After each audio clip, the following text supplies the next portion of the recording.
শাকিব খানের বহুল আলোচিত সিনেমা প্রিন্সের ভাগ্যেও কি হতে চলেছে শাকিব খানের সুপারহিরো মুভির মতো কোনো অনাকাঙ্ক্ষিত ঘটনা? কিন্তু কেন? চলুন সেটাই খুলে বলা যাক।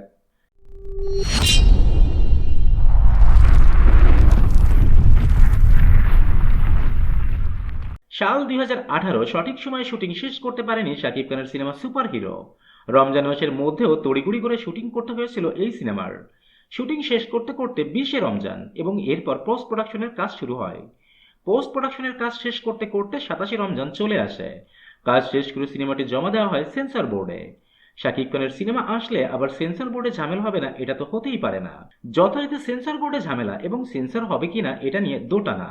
এরই মধ্যে ঈদের সিনেমা হল বুকিং শুরু। হল মালিকেরা শাকিব খানের সিনেমা আসবে কি না এটা নিয়েও সন্দিহান। পরিশেষে হল মালিকেরা সিয়ামের পোড়ামন্টু ও শাকিব খানের চিটাগাঙ্গে পোয়া ও নোয়াখালী মাইয়া সহ অন্যান্য সিনেমা বুকিং দিয়ে ফেলে।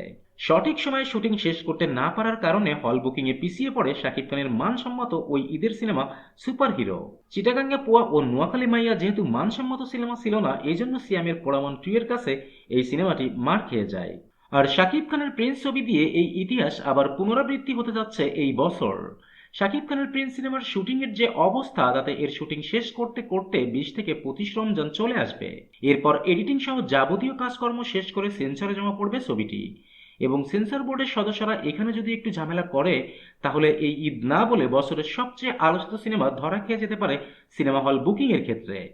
কেননা প্রিন্স ঈদে মুক্তি পাবে না এইরকম একটা রিউমার ইতিমধ্যে সিনেমা হল পাড়ায় ছড়িয়ে পড়েছে।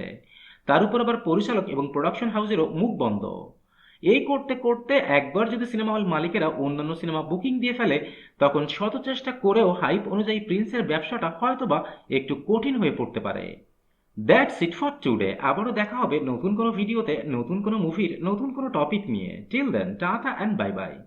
আর হ্যাঁ, please subscribe, comments and share করতে ভুলবেন না কিন্তু।